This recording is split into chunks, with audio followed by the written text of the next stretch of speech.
He who finds a faithful friend finds a treasure. Jewish proverb. Hello, welcome back to our channel for another minutes of treasure analysis and discussions of your treasure markers. At ako'y mag-shout out muna sa lahat ng aking followers right here in the Philippines, sa Luzon. Kumusta kayong lahat dyan? At sa Visayas, maayong na adlaw sa tanan. At sa Mindanao, buenas dias, muchas gracias sa inyong lahat dyan. At also sa ating mga avid followers sa abroad, overseas, mga Filipino contract workers, OFWs, and foreignois sa iba't ibang sulok ng mundo. Kumusta kayong lahat dyan, guys? Sana ay nasa mabuting pangangatawan, kondisyon ng kaisipan at kondisyon ng spiritual na katawan natin. Kaya kayo'y aking inaanyayahan na please subscribe my channel, itong Good News Daily TV, para sa ating inspirational biblical verses. That's daily dose of inspirational verses. Sa Good News Daily TV, i-type lang ang isang title ng video dyan at of course, lalabas na yung channel kasi napakakunti pa lamang ng subscribers. Maraming salamat at ngayon natin ang tatalakayin ang treasure markers ng ating kaibigan ngayon na. Okay mga katiats, ito'y napakagandang mga treasure markers na ipinadala sa atin. At ang nakita nila dito ay thousands of dots, libong-libong dots na itong nagpa-pattern ng mga markers or treasure symbols. Dito sa litratong ito, guys, ay makikita natin the most visible sign for treasure marker. Okay, dito na aninag ko itong kani sign or kin. Ayan, basta parang merong bubong tapos merong linya yan. Yan ay pertaining to gold na sign. Okay, at ang direksyon nito ay tingnan natin itong mga mahabang dots na nagpupurma ng linya. Okay, lahat ay patungo doon. Hindi natin maaninag kung ano itong nandito. Ang mahabang linya ay pumupunta, it's either papunta roon sa east or pwede rin natin tingnan itong dalawang linya dito na nagpo-point din sila going to west. Okay, so ang gawin dyan, guys, ay tingnan from 3 meters up to 15 meters. So 3 to 15 meters, isurvey nyo ang tinuturo niyang mga linya na yan kasi yan ay nagsasabi na mayroong gold sa unahan. Okay, sa unahan ay mayroong gold, left and right ang kanyang tinuturo kasi ito nagtuturo doon. Itong mga linya na mahaba, hindi natin yan alam, mayroon pa sa itaas kung saan ba talaga ang kanyang tinuturo, sa kaliwa ba o sa kanan, kasi wala siyang arrowhead. Ngayon dito tayo kumukuha ng basihan ng dalawang linya. Mas malaking tsansa na nandito sa kaliwa, sa west ang item. Kaya check nyo sa 3 to 15 meters kung anong mga marka ang makita sa unahan. Kung may bato na mayroong marka sa unahan, na treasure under ang kahulugan. Okay, at doon mag test dig ng 2 meters. Ngayon na ito'y mga napaka-enigmatic symbols. Itong dots na pinagdugtong-dugtong at nagpupurma siya ng parang letra. Ang tagal ko ito tinitingnan, guys. Talagang makikita ko dito ay 2 letra lamang. Tapos mayroong distansya na ibinigay niya. Okay, so pinakauna dito ay may binigay siya na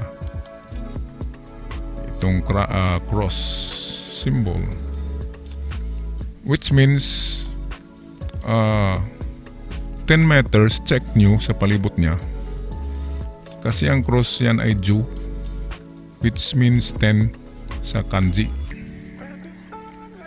So sa measurement, meters or yards naman ang ginagamit sa mga distances ng treasure. Kaya 10 meters or 10 yards, check natin ang palibot. Papuntang east, papuntang norte, west at south. Tingnan natin guys ang 10 meters distance kung ano ang meron doon. Okay, at kung mayroong mga marka doon ng bato na mayroong treasure under sign, at doon din kayo mag-test dig. Okay? At tingnan pa natin ang ibang kahulugan ng mga marka dito. Ito sa tingin ko ay parang letter A ito. Ito ay A. Ang A sa treasure ay yan ay simbolo pa rin ng treasure, pero dapat meron siyang kasama na arrow or pointer kung saan ang treasure. Ang A ay nagsignify yan ng halo-halong assorted kind of treasures tulad ng silver coins, gold coins, at saka mga alahas. Ang letter A. Ngayon, merong isang parang H, letrang H or H na narito. Yan ay nagsymbolize ng tunnel.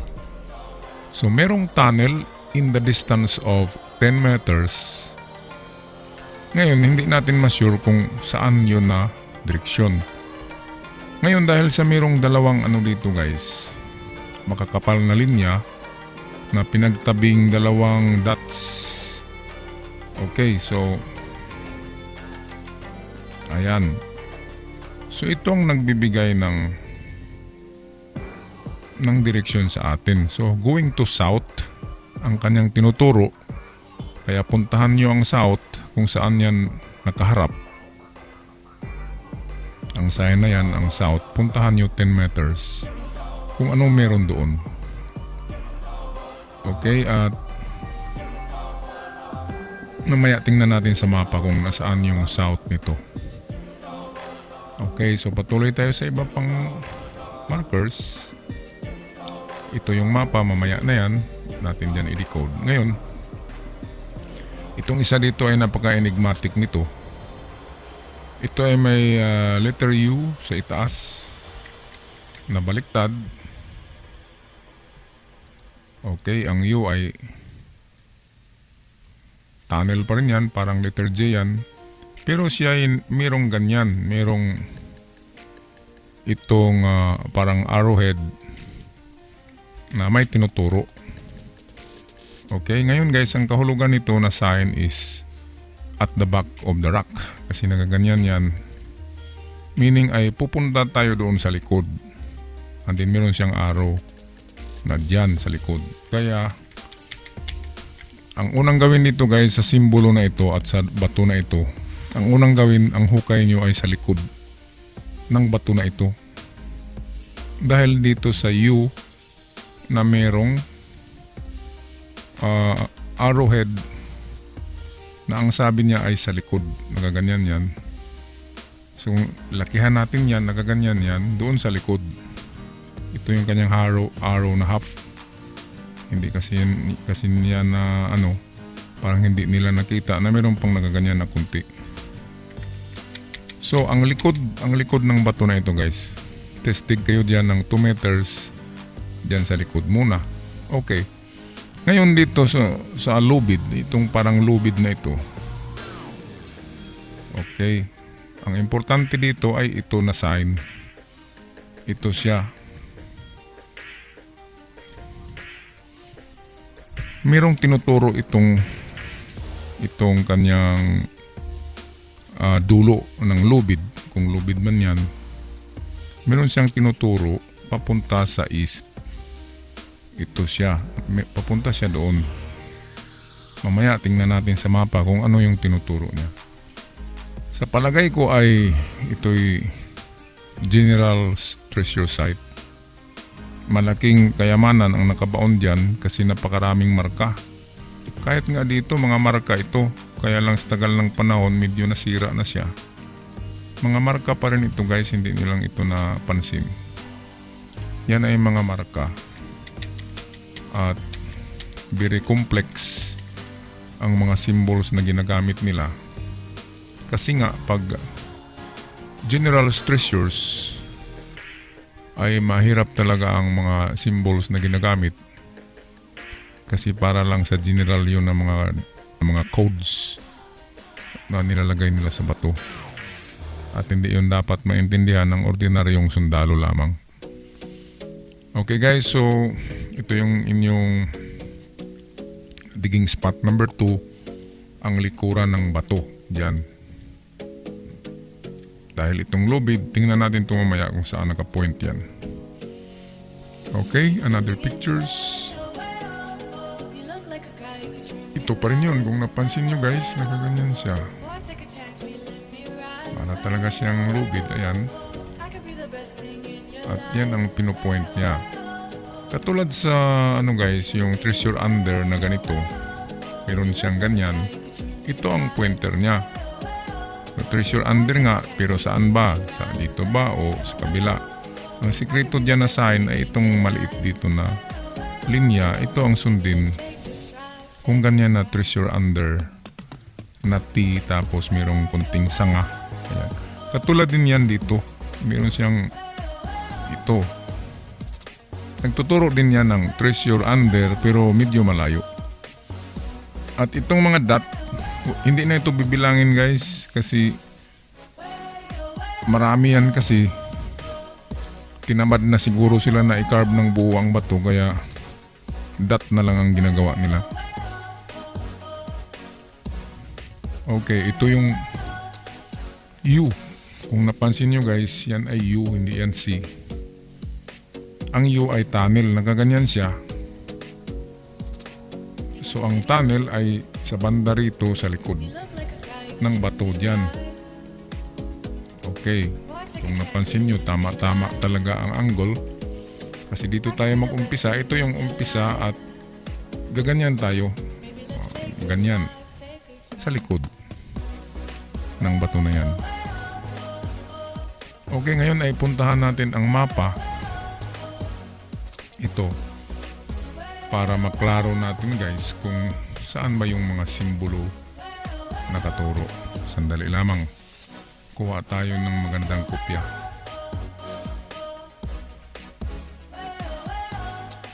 Okay, ito yung mapa ng ating ka-TH. Sa palagay ko, ito talaga ay tinatawag na emperors or general treasure site. Maraming general treasure site sa Mindanao. Ngunit ang tinatawag na emperor's treasure, karamihan ay nasa Luzon, nandyan sa Cordilleras. Sa Northern Luzon, kasama na ang Baguio, mayroong mga emperor treasure dyan na itong sa palagay ko ay nakuha na ni Takeda noong 1946 ang nandyan. At yung nakuha rin ni Rogelio Rojas, yun ay emperor treasure din yun na malalaki ang halaga. At ang mga naiiwan ngayon ay general treasures. Karamihan ay nasa Mindanao. Pero ingat lang kayo guys sa general treasure kasi merong mga booby trap. Pag itong general na ang may-ari ng nakabaon na item, medyo nilalagyan niya ng katulad noong ginagamit sa Vietnam na landmine, yung pag maapakan mo may switch siya na puputok siya sa sabog at yan ay tatagal ang mga ganyang bomba ng 100 years. So hindi pa yan na-expire. Sasabog pa rin yan kung yan ay mabundol natin or maapakan ang mga landmines na ginagamit sa World War II. Ito ang mapa at maganda rito ay mayroong creek. Okay, ang creek ay nagtatago yan ng treasure lalo na sa mga sanga ng creek. Okay, ilan bang elbow or corners meron itong creek na ito? Ating lagyan ng kulay ang posibilidad na nandito sa mga sanga ng creek. Yung kinulayan ko guys, ito ay mga kandidato na diyan tayo maghukay. Itong mga portion dito yung mga sanga ng creek or elbow. Elbow ang tawag diyan. Okay, so dito rin at ito. So merong 5 na elbow ng creek na pwedeng diyan mag-test dig. Test dig lang ng 2 meters. Okay guys, so unahin natin ang direksyon paglagay nito. Saan ba yung pangatlong bato dito? Ito pala. So kung lagyan natin ito ng direksyon ng compass, ito ang lalabas sa kanya na triangulation of rock. Okay, so meron talagang triangulation of rock. Ito ang south dito. Okay, norte, west. Tamang-tamang talaga, tumatama sa mga bato ang ating kompas. At eksakto ang tinuturo niya. Ngayon guys, hindi niyo alam, missing dito ang isang bato, kaya hindi niyo yan ginagawa ng drawing. Kasi missing, pero dito ang pinakamagandang itong i-detect or i-test dig. Itong portion dito guys, yan ang unahin natin kasi ganyan talaga ang Hapon gumagawa, lalo na pag General Treasure or Emperor Treasure, sumusunod sila sa direksyon na 4 ng kompas. Yun ang sinusunod nila at doon nila pinagbaonan sa mga distansya na pari-pareho sa mga distansya ng iba pang bato. Tulad dito guys, ito. Kunin nyo ang distansya nito sa gitna at ang bato na ito. Ngayon, pag nakuha nyo ang distansya niyan, ikumpara nyo rin sa distansya dito sa kabila. Okay, at kung magkapareho yan, kunin nyo ito na distansya at ilagay nyo dito papunta sa norte. So ang mangyari ganyan, sa kabila ganun din, gumawa ka rin ng linya papunta sa norte. At ang mangyari ay merong na ganyan na itsura ng triangulation. At ang bato na dito ay missing. Kaya yung missing na bato, imaginary lang yun. Yun ang item na ibinaon dyan sa norte. Okay, kaya malaman ang distance niyan dahil sa distansya ng mga bato. Dahil sa nakuha natin ang sentro papunta dito sa south, norte, east, west. At ang haba nito, yan ang nilagay natin dyan na distance, kaya natagpuan natin ito. At dito tayo mag metal detector kung meron kayo. Pag malakas ang detection dyan, hukayin nyo na dyan sa norte, sa itaas. So itong ating digging spot number 2, which I believe ay meron. Kasi kung tingnan nyo ang formation ng bato, naka-triangle na itong tatlo, yan ay perfect triangulation na yan. At ang triangulation na yan ay merong mirror yan, mirror image na nagaganyan din doon pamutang norte. So tamang-tama na dito talaga ang ating test dig number 2. Okay ba guys? Ang ating kasing ginagawa ay diyan talaga tayo maghukay sa mga baba ng bato, which is yan ang ating last resort kung hindi natin matagpuan dito sa norte. Okay. Ngayon, ang ating first site na digging spot ay ito. Meron niyang maliit na arrowhead na gaganyan, meaning dito sa likod. So yan ang ating number 1 na unahin natin kasi magandang treasure marker yan. At pangalawa, sabi dito sa lubid, diyan, treasure under. Tingnan nyo guys kung saan nakaturo ito. Okay. At kung ang tinuturo niyan ay ito na elbow, yan maghukay. Or kung ang tinuturo niya dito ay mayroon pang isang bato, or baka ito na bato. Di ba? Hindi nyo lang kasi na accurate ang drawing. Baka ang tinuturo niyan ay ang bato diyan na kahinahinala ang itsura. Nakita nyo ba ito guys na bato? Ayan. Yan yata ang tinuturo niyang lubid. So tanggalin nyo ang bato, hukayin nyo sa baba ng bato. So this is our digging spot number 3. Or pwedeng number 2 yan. Panghuli na itong number 2 sa taas, sa norte. Kasi medyo malaking malalim yan pag ganyan. Pag ganitong klaseng layout guys, ang norte ang treasure bunker. Nasa norte ang bunker, meaning ng bunker, nandyan ang tuni-tuniladang gold bars. Pero hindi yan madali kunin, malalim yan. Aabot yan hanggang 30 meters. From 7 meters to 30 meters ang lalim ng mga bunker. So napakalalim. Yung 7 meters lang, malalim na yun guys. 3 palapag na yun na building. How much more pag 30 meters? Malalim na talaga yan. Pero sa research ko ay 3 treasure bunker lang ng Emperor ang may lalim na 30 to 50 meters. At ang iba ay general treasure site ay pwede na sa 7 meters up to 15 treasure bunker na yun. Okay, at sa research ko rin ay sa 5 Emperor treasure bunker, nakuha na ni Takeda ang 4. Si Prince Takeda ay kapatid yun ng Emperor ng Japan noong World War II. At siya ang bumalik sa Pilipinas para i-recover yun, 1946. So wala pang uso ng treasure hunting noon. 1946.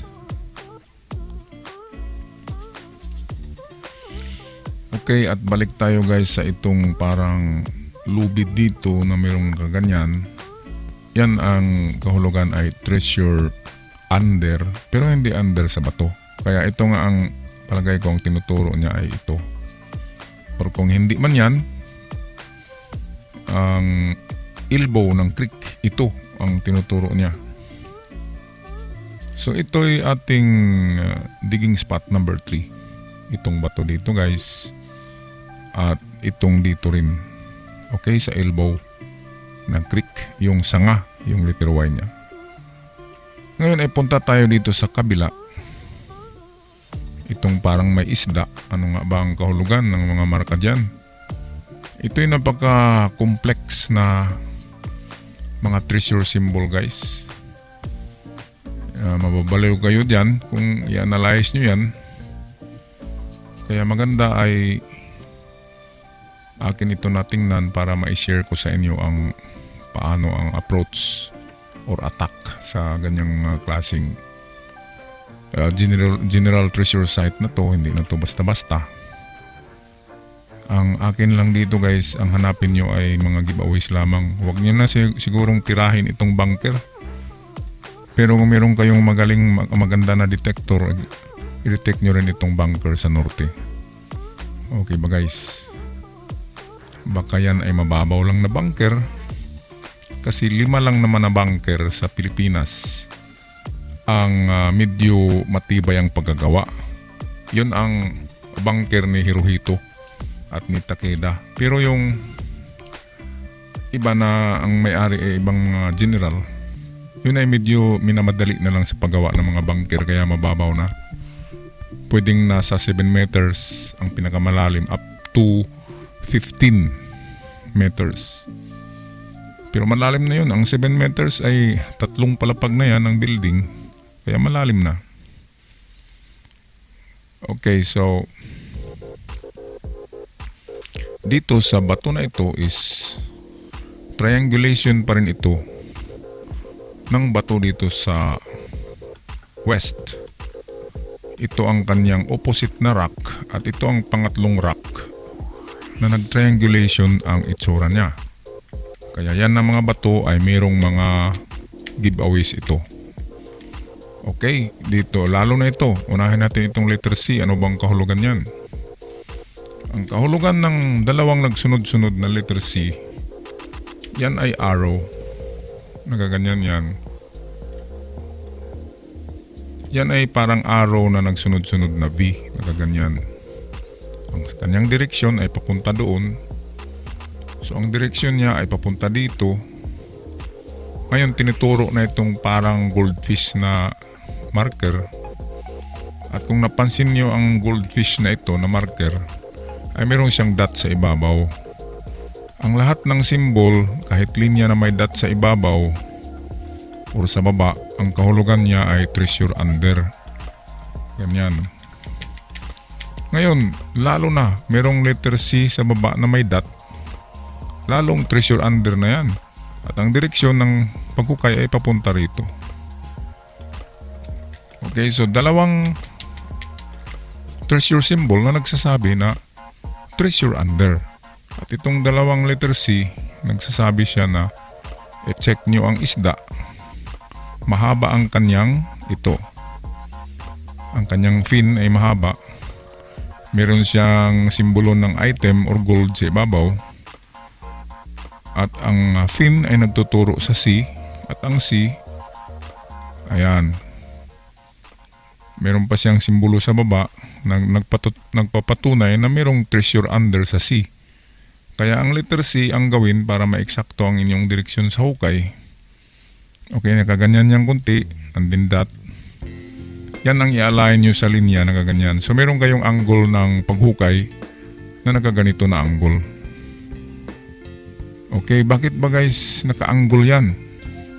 Bakit hindi pwede dito na lang tayo maghukay? Diretso, hindi pwede diyan. Bakit?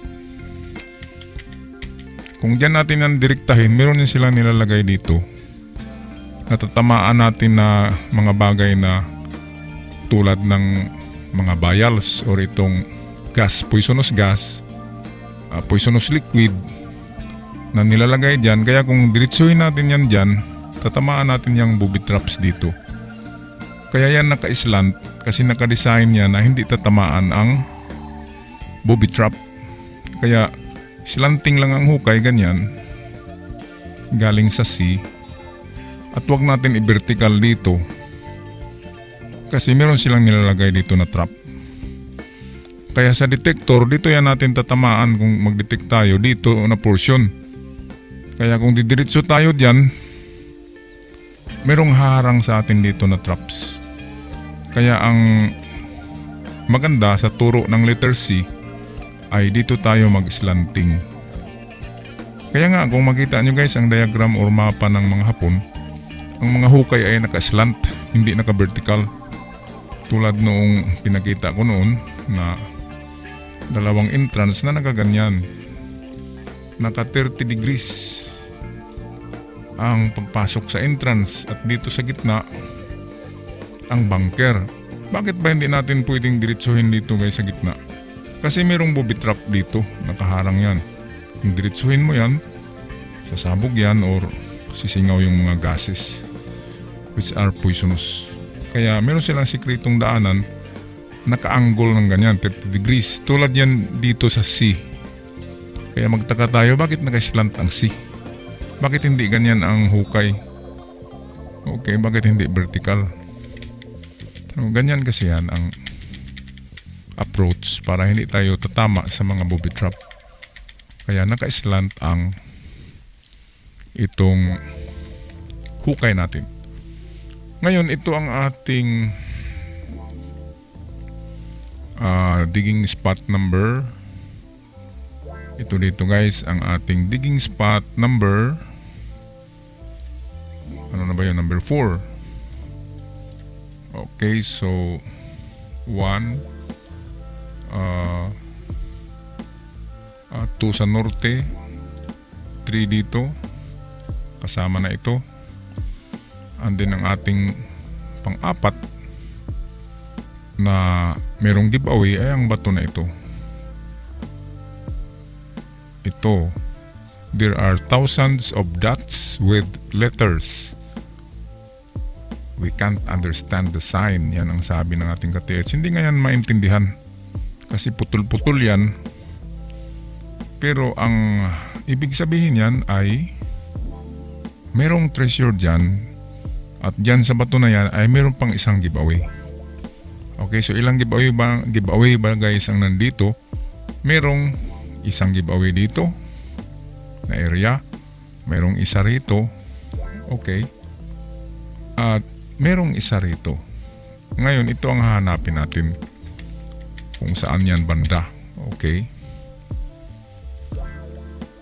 At yung tatlong giveaway na yan ay nagtuturo yan sa treasure bunker, which is, baka makalimutan nyo guys, ay nandito lang ang treasure bunker sa norte. Itong missing na walang bato na lugar, patag lang yan. Kung tingnan natin, ordinaryong patag lang. Pero diyan ang katago in plain sight ang treasure bunker. Okay, dito tayo guys sa Thousand of Dots. Merong letter A dito, nakita ko. Merong H at merong cross, which means ang cross na yan ay ito ang signify niya, ang cross dito. Ayan, kung napansin nyo guys, naka-cross din ang eksaktong naka-cross. Pareho sila ng angle ng cross sa compass dito at itong nandito. Okay, nasundan nyo ba guys? So pwedeng ang tinuturo niyan ay ang dalawang giveaway at isang treasure bunker. Ngayon, dahil ang bato na ito ay mayroon pang isang giveaway, yan ang ating hahanapin. Ang sabi ng cross ay check in 10 meters. So i-check daw natin ito, 10 meters ang palibot niya. Dahil dito sa cross. Ang cross kasi yan ay 10 meters. That is Ju. Ju in kanji meaning 10. 10. Okay, so ngayon hanapin natin ang mga palatandaan na mayroong item diyan. Okay, so ito guys ang sikreto. Kung nakita nyo yung mahabang linya ng bato, make that mahabang linya na dots, 1,000 of dots, nandito sa itaas yan. Yan mismo ay nagtuturo dito sa elbow ng creek. Kaya dito ang ating hukay sa bato na ito. And that is our number 5 digging spot. Okay, ngayon meron pang isa guys dito. Kung napansin nyo yung linya dito na dalawa na makapal, dalawang hilira ng linya ng mga dots, yan ay nagtuturo down under. Kaya dito, ito'y sa baba mismo ng bato dyan, sa baba ng linya na ito, dito maghukay. Test dig of 2 meters. Okay guys, so dito sa bato na ito, ulitin natin ang possibility na makakuha tayo ng item dyan ay dito sa tinuturo ng linya, at ang tinuturo niya ay itong elbow. Ngayon, kung itong kabilang linya ay meron yan tatamaan na bato dito na medyo malapad, na parang takip, okay, tanggalin nyo rin yan at i-test dig. At itong dito sa mga litra na mayroong mahabang linya, nakaturo yan pababa. So dito pa rin test dig. Okay guys, at huwag kalimutan yung iba pang elbow ng creek dito at saka ito. Meron kasing mga treasure na nakuha sa elbow ng creek. Tulad ng creek na Magway, ganyan. Okay, kung saan yung bato nakaharap, kung ito yung bato, ito na elbow ang hukayin. Pero kung ang bato ay nandito, dito na elbow maghukay. Ganyan ang approach ng mga treasure in the creek. Okay, hanggang dito na lang ako guys. Napaka komplikado kasi ng treasure site na yan, kaya matagal tayo mag-analyze. Pero sana ay huwag kayong sumurinder dyan. Lahat ng itinuro ko na possible digging spot, isa-isahin nyo lang ang bato. Huwag nyong ipagsabay ang 4 na bato dyan sa paghukay. I-schedule nyo ang inyong work. 1 week yung isang bato, 1 week yung isang bato. So 3 weeks lahat, pang-4 na week yung treasure bunker. Okay, ako'y magpaalam na. Surigao San, sana pagpalain tayo ng puong may kapal na makakita tayo at mahanap na natin ang ating hinahanap para sa kasaganahan ng ating buhay. Ciao for now.